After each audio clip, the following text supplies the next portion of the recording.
No Viver é Melhor de hoje, a gente continua falando sobre fibromialgia. No bloco anterior, o doutor falou sobre a importância da atividade física, e que ela, sim, é a base do tratamento. Mas, doutor, a pergunta é, fazendo atividade física com frequência, dedicação nos esportes, é o suficiente para a pessoa conseguir controlar a fibromialgia e ter dor? Sim ou não? Não. Então, a gente coloca que o tratamento não farmacológico é o mais importante, mas na fase inicial, a gente tem que quebrar o mecanismo de dor. Então, a gente deixa algumas medicações. Então, a gente pode dividir o tratamento da fibromialgia medicamentoso em dois grandes grupos. Não antidepressivos, que vão atuar apenas no mecanismo da dor, e tem os antidepressivos, que além de atuar no mecanismo da dor, se o paciente tiver algum distúrbio do humor, como depressão, ansiedade, você também vai estar tratando. O tratamento da fibromialgia não é centralizado no reumatologista, ele é um tratamento multidisciplinar e que a gente vai precisar da ajuda dos nossos colegas fisiatras, como a doutora que foi entrevistada, dos nossos colegas psicoterapeutas, importantíssimo o papel deles no tratamento da fibromialgia, os educadores físicos, de entender o que é a fibromialgia e saber prescrever o melhor exercício para que o acompanhamento seja o ideal. Muitas vezes do psiquiatra também, para os pacientes que têm um transtorno de humor importante associado, às vezes tem pacientes extremamente depressivos, em que o reumatologista divide essa responsabilidade. Então, é um tratamento multiprofissional, que tem várias opções medicamentosas, não antidepressivos, medicações bastante antigas e igualmente eficazes, medicações mais novas e extremamente eficazes também, e o tratamento é individualizado, não existe uma droga de escolha. Não, para todos os pacientes com fibromialgia, eu vou começar com esta droga, porque ela é a droga de escolha. Em fibromialgia não funciona assim. Não É um tem um tratamento padrão. extremamente individualizado, porque cada pessoa tem um mecanismo de dor diferente. Agora, uma realidade que tem que ser entendida é que mesmo fazendo tudo isso, a dor em algum momento ainda vai acontecer? Sim. Então, o paciente com fibromialgia, ele tem um limiar de dor diminuído. Então, o que que acontece? Ele vai sentir mais dor do que uma pessoa que não tem fibromialgia. E, às vezes, estímulos não dolorosos, o simples toque, o simples abraço, um aperto de mão, que para nós que não temos a doença não causa dor, para o paciente com fibromialgia é um estímulo extremamente doloroso. Então, esse mecanismo vai ser diminuído, mas ele sempre vai ter. Então, tolerar um certo grau de dor é o que tem que ser trabalhado do ponto de vista médico e psicológico com o paciente, para que ele consiga seguir, para que ele não use para sempre a muleta do medicamento. Então, essa muleta um dia vai ter que ser tirada. Existe um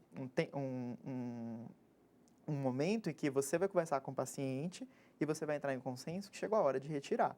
E nesse momento, ele tem que estar bem trabalhado do ponto de vista psicológico para que ele aceite essa retirada, senão ele vai ficar querendo tomar medicamento pelo resto da vida e não fazendo a principal medida de impacto na fibromialgia, que é a atividade física, como a gente colocou. E aí a gente vê o quanto é importante que esse paciente enfrente um grande desafio, que é aprender a conviver com a dor, com a doença. E nada melhor do que escutar as palavras de quem vive essa realidade. Nós vamos agora, já nesses minutos finais do programa, acompanhar as palavras da escritora Roseli Berenguel, que foi diagnosticada com fibromialgia há 4 anos e conta pra gente agora como ela aprendeu a conviver com a doença. Dor no corpo todo, cansaço, indisposição, depressão, dificuldade para dormir. Todos esses sintomas, a escritora Roseli Berenguel sabe bem o que são. Eu comecei por um período de uns 6 meses, de vez em quando, eu não sei explicar, mas em qualquer momento do dia ou da noite, de repente, eu senti como se fosse uma prostração.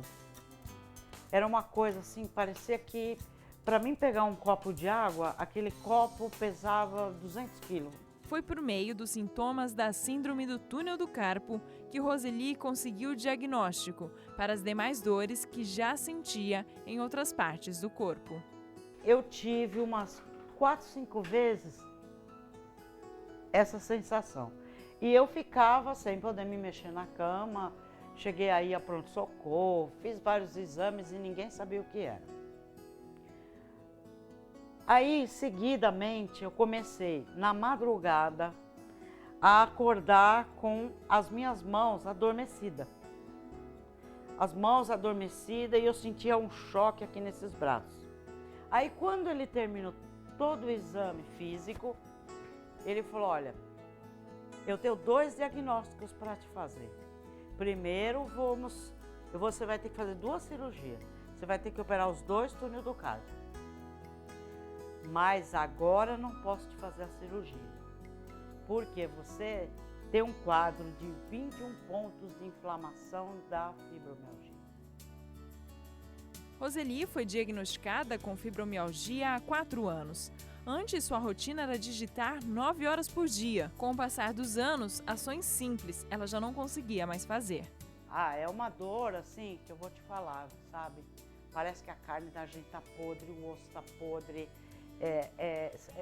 Eu devo estar toda despenteada, porque eu tomei banho de manhã e a água cai, o shampoo e assim, ó.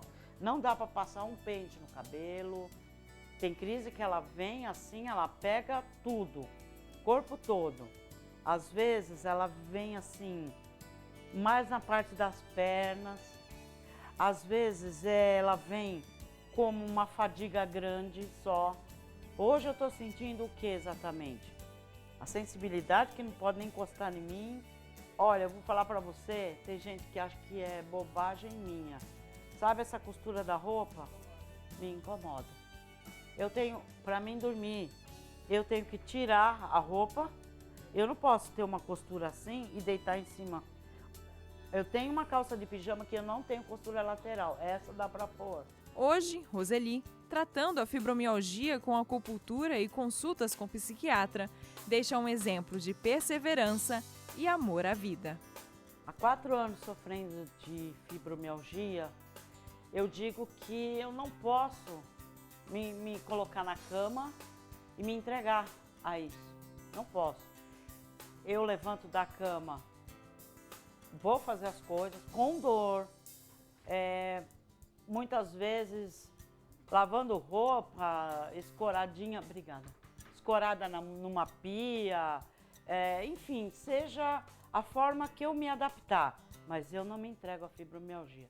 E aí a gente está vendo aqui, a partir desse depoimento, o quanto a postura do paciente é fundamental, doutora. Eu até perguntava se essa atividade que ela faz, de continuar fazendo os seus esforços, mesmo com dor, se isso não vai piorar a dor dela. O doutor falou que não, então tem que enfrentar mesmo. Tem que enfrentar, ela não pode se limitar. Você não deve impor limitações. O paciente com fibromialgia não tem limitações. Ele é um paciente que a gente não deve limitar. O mundo está aí, ele tem que seguir e continuar com a vida dele o mais normal possível. E a dedicação que o paciente dá ao tratamento vai determinar o resultado dele. Sim. O médico sozinho não vai conseguir fazer nada. Não. O médico, eu costumo dizer, na fibromialgia talvez tenha um papel dos menores, em torno de 20% a 30%.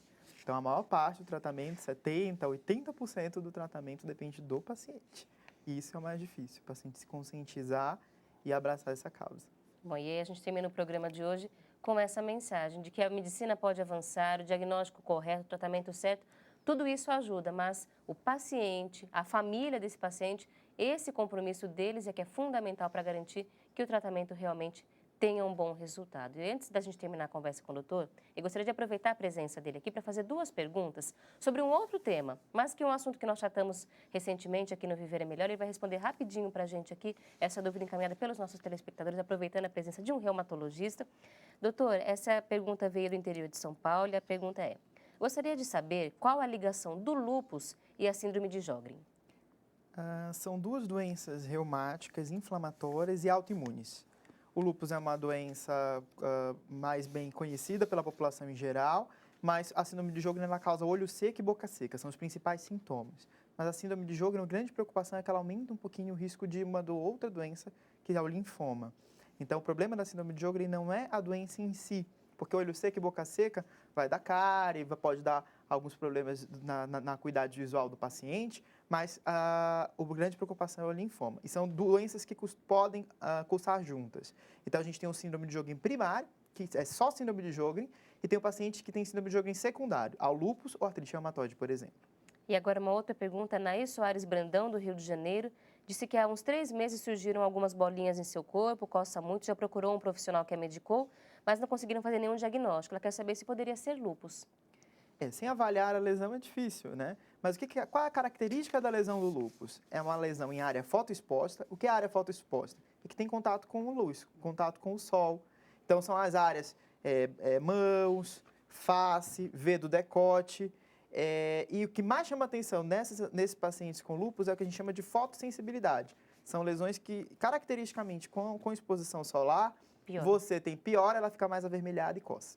Então é importante que ela tire essa dúvida com o reumatologista, vale a pena procurar. Agradecemos ao doutor pela disposição em responder também essas perguntas de um outro assunto. Muito obrigada pela presença no Viver é Melhor. Pode sempre ao nosso programa. Eu que agradeço o convite. Nós conversamos com o Dr. Tiago Ferreira, reumatologista, especialista pela Sociedade Brasileira de Reumatologia, tem residência no Hospital das Clínicas da Faculdade de Medicina da USP e é doutor em Ciências Médicas também pela USP. E para encerrar o programa hoje, essa vai ser a nossa mensagem final. Do livro Como Vencer o Sofrimento, nós encontramos na página número 48 essa mensagem de superação, de vitória e de felicidade acima de tudo. Escreve o jornalista Paiva Neto. Superar os desafios. Todos nós, seres humanos e espirituais, somos a cada dia convocados às contas pela mestra dor para o entendimento das realidades mais profundas, de forma que possamos suportar e superar os desafios da existência. Vamos aprender com a dor e fazer dela o nosso caminho de aprendizado. Muito obrigada pela companhia no Viver é Melhor de hoje e até o próximo programa. Deus está presente, viva Jesus, em nossos corações para sempre.